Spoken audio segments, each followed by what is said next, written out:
कंस की दो पत्नियां हैं, अस्ति और प्राप्ति, पिता जरासंध के पास गई हैं।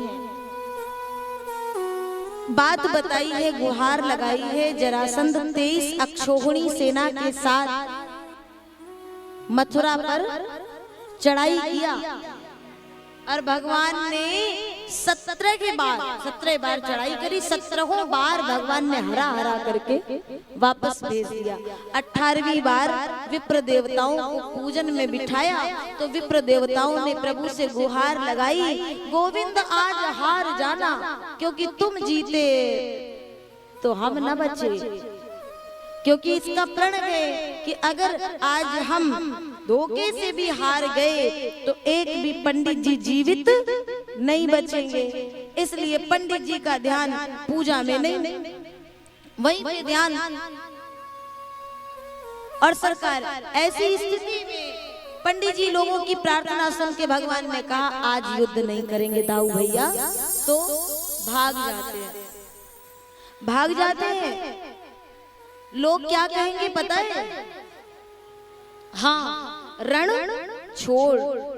बोले लोगों का क्या है, लोग तो कहते ही रहते हैं एक नामकरण और हो जाएगा। भगवान भाग गए, नाम पड़ गया रण छोड़। बोलिए रण छोड़ भगवान की ऊंचे टीले में जाकर के बैठे और वही रातों रात विश्वकर्मा जी को आदेश किया, समुद्र के भीतर सोने की सुंदर सी पुरी का निर्माण कराया। नाम हो गया द्वारिका।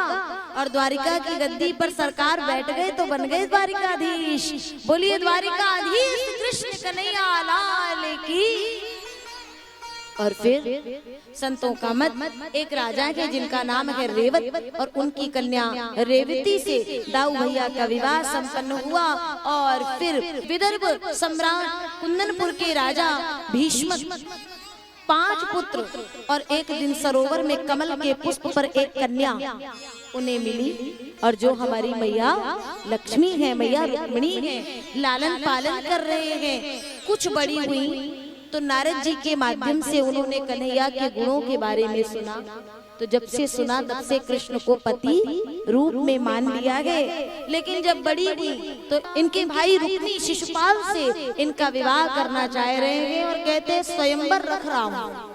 लेकिन स्वयंवर का तो बहाना है, आपको वरमाल जयमाल वो शिशुपाल को पहनाना है। तो रुक्मिणी मैया बड़ी चिंता में हैं। तब भाभी जी ने कहा एक काम करो, अपनी समस्त भावनाओं को, समस्त बातों को एक पत्र में लिख दो।